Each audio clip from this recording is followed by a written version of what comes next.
Good afternoon. We have just finished an extraordinary meeting of NATO defense ministers focused on the consequences of Russia's invasion of Ukraine. We addressed our support for Ukraine, the severe costs we are imposing on Russia, and NATO's work to strengthen our defenses now and for the years to come. Our close partners Finland, Sweden and Georgia and the European Union joined us for the first session. And Ukrainian Defense Minister Alexei Reznikov described in stark terms the death and destruction caused by President Putin's war.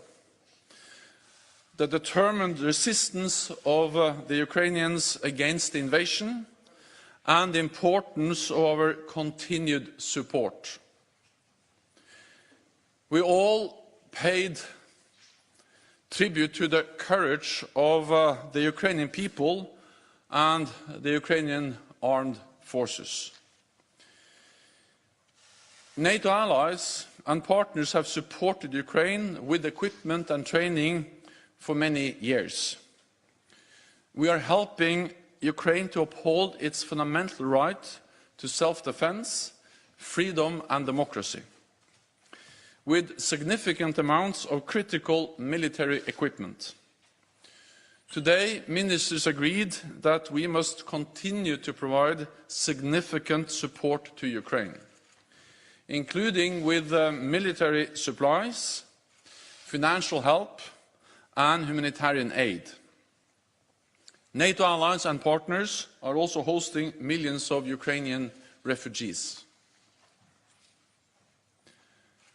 President Putin must stop this war immediately, withdraw his forces now, and engage in diplomacy in good faith.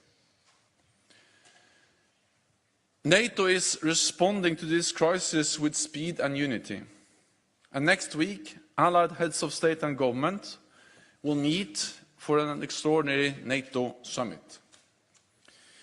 We will address both our immediate response and the changes we need to make for our longer-term security.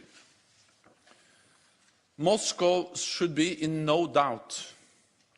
NATO will not tolerate any attack on Allied sovereignty or territorial integrity. We have already activated our defense plans to shield the alliance, increase our readiness and deploy troops from both sides of the Atlantic. There are now hundreds of thousands of forces at heightened alert across the alliance, 100,000 US troops in Europe, and around 40,000 troops under direct NATO command, mostly in the eastern part of the alliance, backed by major air and naval power, as well as air defenses. But we face a new reality for our security, so we must reset our collective defense and deterrence for the longer term. Today, we tasked our military commanders to develop options across all domains: land, air, sea, cyber and space. On land, our new posture should include substantially more forces in the eastern part of the alliance, at higher readiness, with more pre-positioned equipment and supplies. In the air, more Allied air power and strengthened integrated air and missile defense. At sea, carrier strike groups, submarines, and significant numbers of combat ships on persistent basis. We will also consider the future of our cyber defenses and how best to draw on Allied space assets. We should also train and exercise more often and in greater numbers. Major increases to our deterrence and defense will require major investments. Allies need to invest a minimum of 2% of GDP on defense. And I welcome that allies such as Germany and Denmark have already made important announcements on more investments and faster timetables. We also need to spend more together. NATO common funding is the essential enabler that allows us to work together. It is a force multiplier for national defense efforts, and it shows solidarity as allies. At this critical moment for our security, unity between North America and Europe in NATO is more important than ever. And with that, I'm ready to take your questions. Okay, we'll start with BBC in the center, just behind. Thank you. Last row. Yeah, thank you. Thank you, Secretary General. Could I just ask you, we've heard once again from President Zelensky addressing US Congress, calling for a no-fly zone. Are there any allies at all who have been asking for one, even if the decision of the alliance as a whole is not to enforce one? Has there been any discussion at all about it? And the second question I have is just about Ukraine and its NATO membership. Do you believe that Ukraine has cooled towards its view of joining NATO as a negotiating tool with the hope of eventually reaching some kind of agreement with Russia? Thank you very much. Allies are united, both in providing support to Ukraine to uphold the right for self-defense, but allies are also united when it comes to that NATO should not deploy forces on the ground or in the airspace over Ukraine. Because we have a responsibility to ensure that this conflict, this war, doesn't escalate beyond Ukraine. We see death, we see destruction, we see human suffering in Ukraine, but this can become even worse if NATO took actions that actually turned this into a full-fledged war between NATO and Russia. So allies are united when it comes to the issue of how to provide support to Ukraine. Ministers addressed this today. They reinforced the message of the importance of providing support with equipment, advanced equipment, air defense systems, anti-tank weapons and many other types of support, but no NATO deployment of air or ground capabilities in Ukraine, and that's the united position from NATO allies.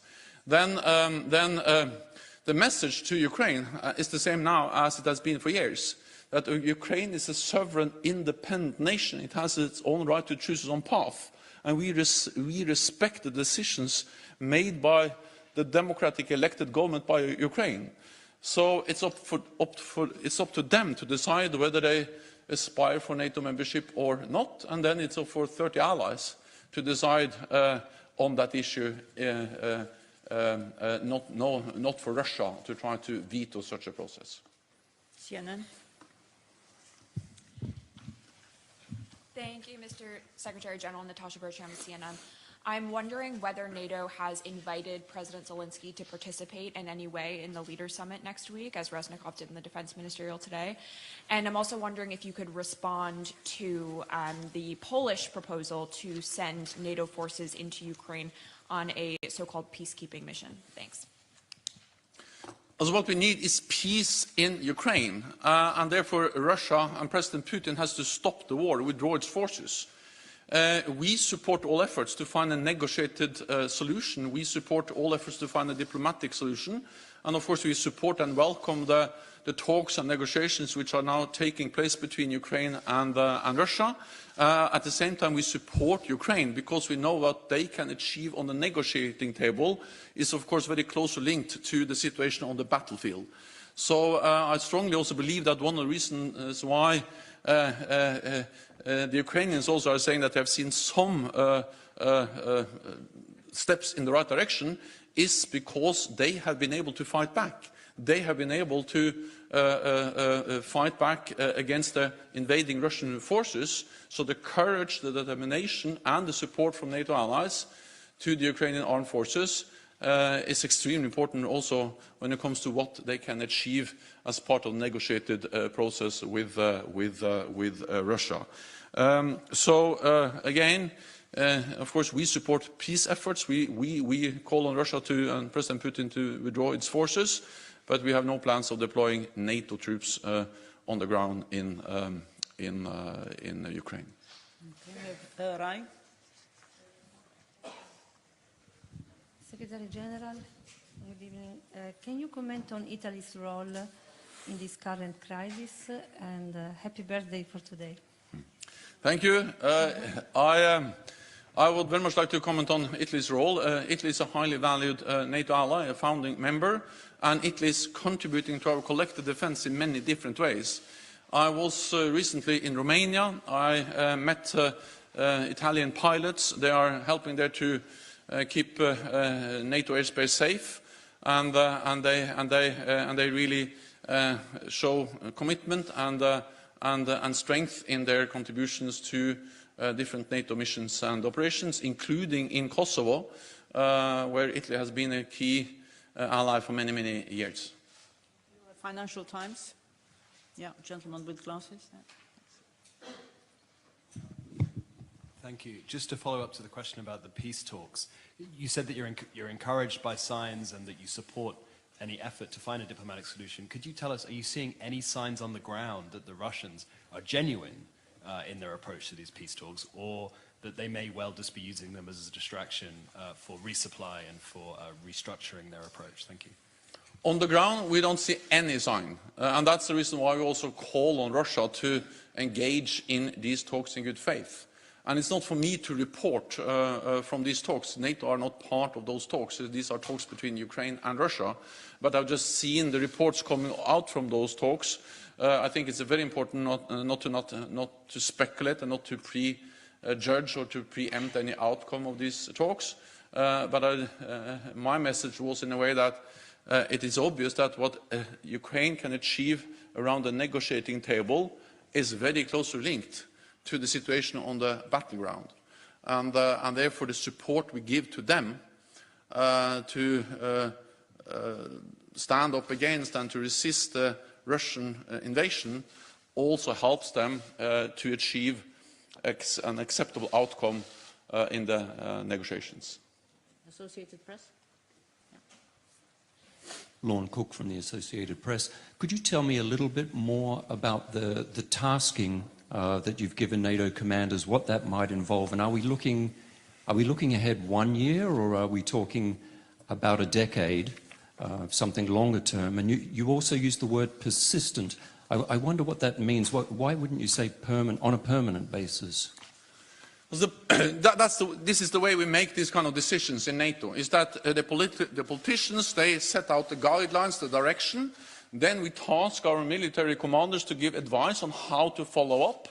And then we make final decisions as politicians based on these advice and input from our military commanders. This was exactly the same we did back in 2016, when we, at the Warsaw Summit, made historic decisions for the first time in our history to deploy NATO combat troops to the eastern part of the alliance.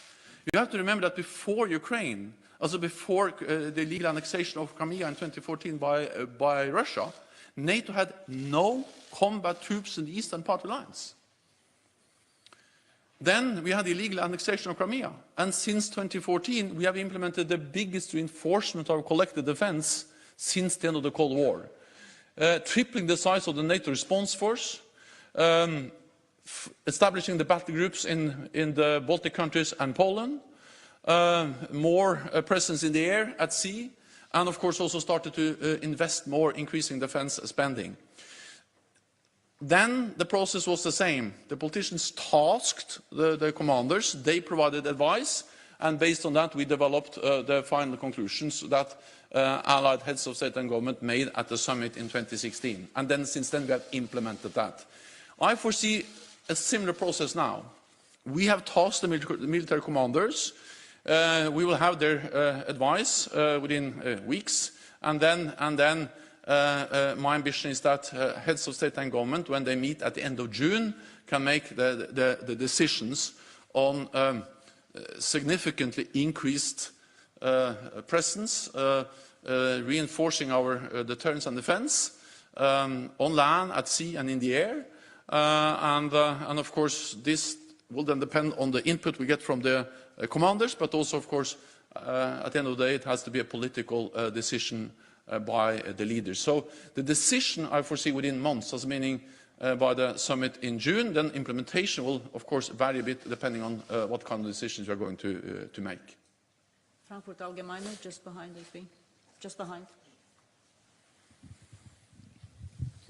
Thomas Kutschka, Frankfurt Allgemeine Zeitung. Secretary General, is there anything in the NATO-Russia Founding Act that could restrict military planners and commanders when they work out these options for leaders? Thank you. Also, we will do what is necessary to make sure that there is no room for misunderstanding in Moscow, for miscalculation in Moscow about our commitment, readiness to protect and defend all allies, every inch of NATO territory. And the reason why we do that is not to provoke a conflict, but is to prevent the conflict.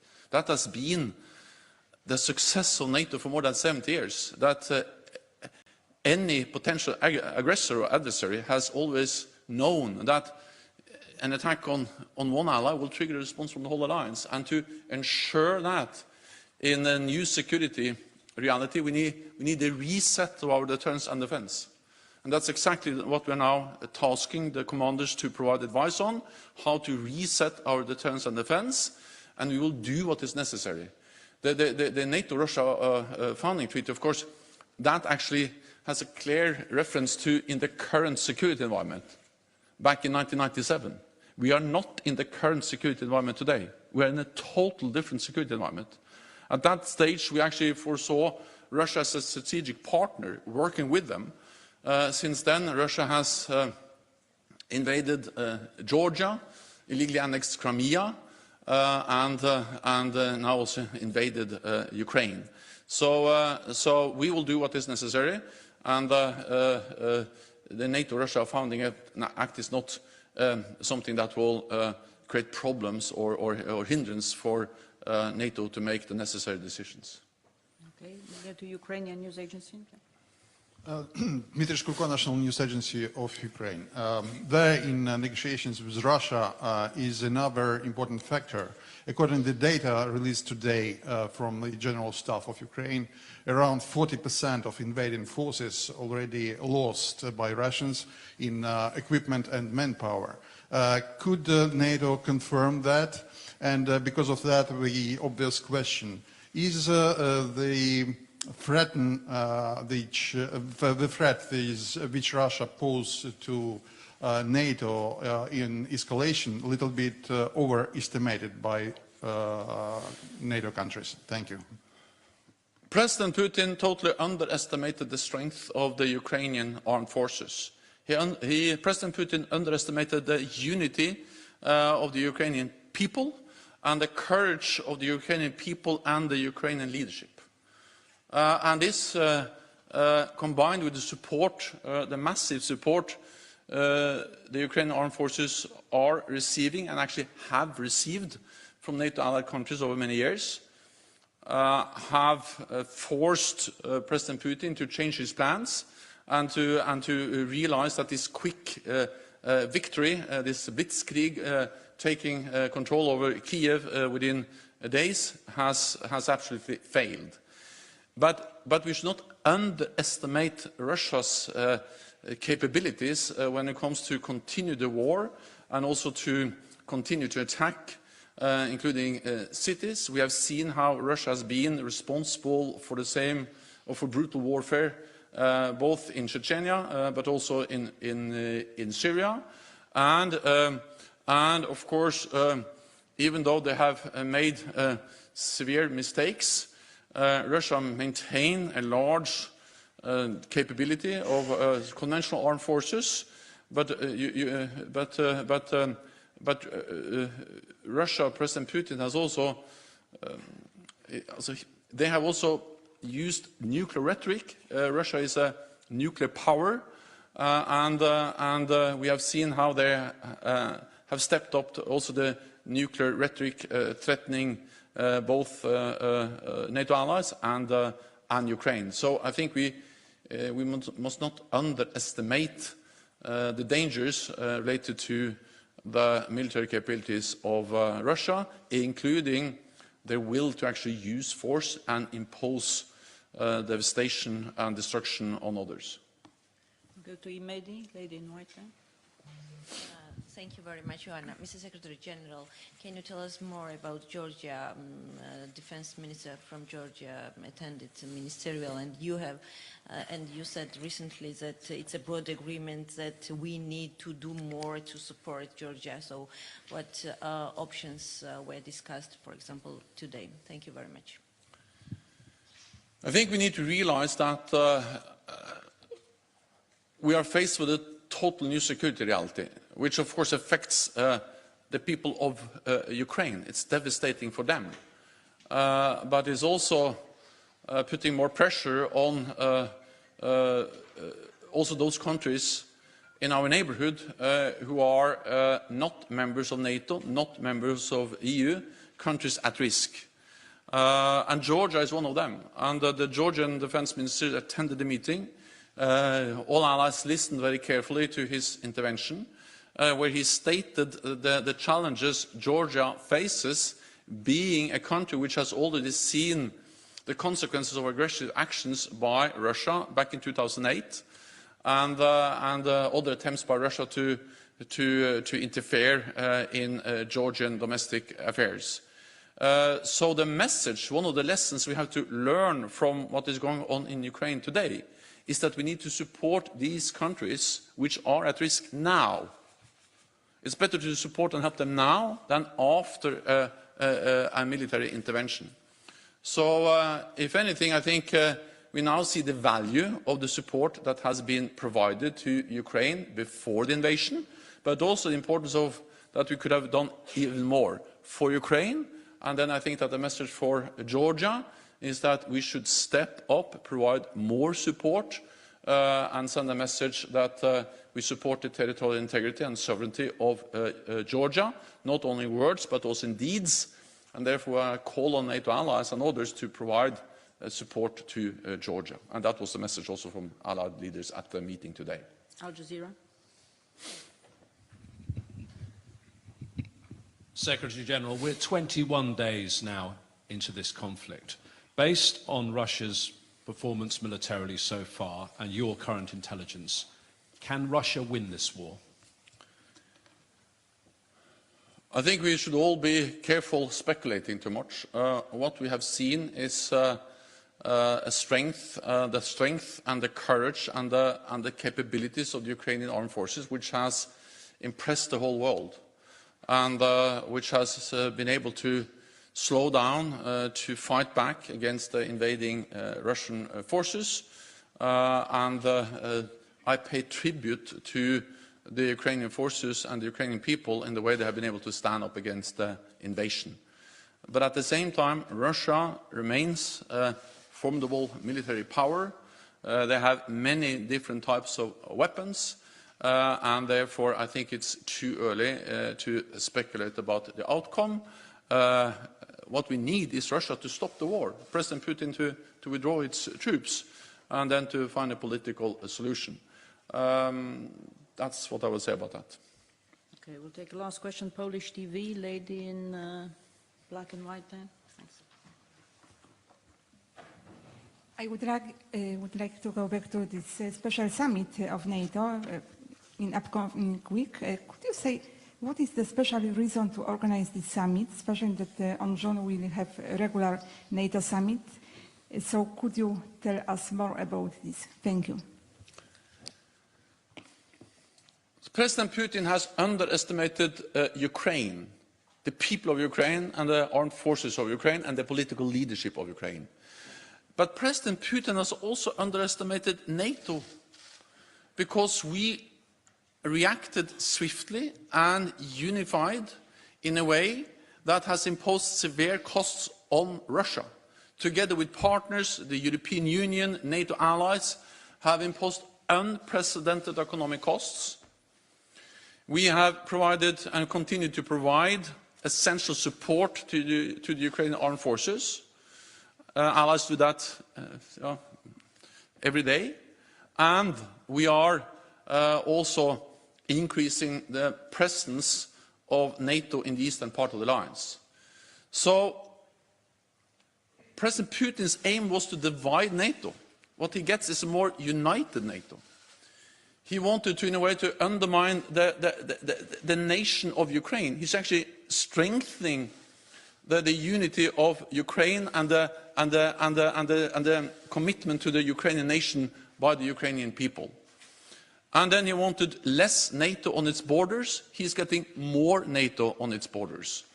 So to do all this, we need to be coordinated. We need to consult. And therefore, the day after invasion, we had a virtual NATO summit with all the NATO leaders, extraordinary NATO summit. And we will have an extraordinary NATO summit next week in person here in Brussels to continue to ensure that we are united, that we are closely aligned, and that we act together, both when it comes to providing support to Ukraine, when it comes to coordinating our efforts, when it comes to imposing costs on Russia, but also when it comes to taking the necessary decisions to ensure that we send a clear message to Russia about our credible deterrence and defense, both in the short term but also in the longer term, including by starting the work to reset NATO's deterrence and defense. Thank you very much. This concludes this press conference. Thank you.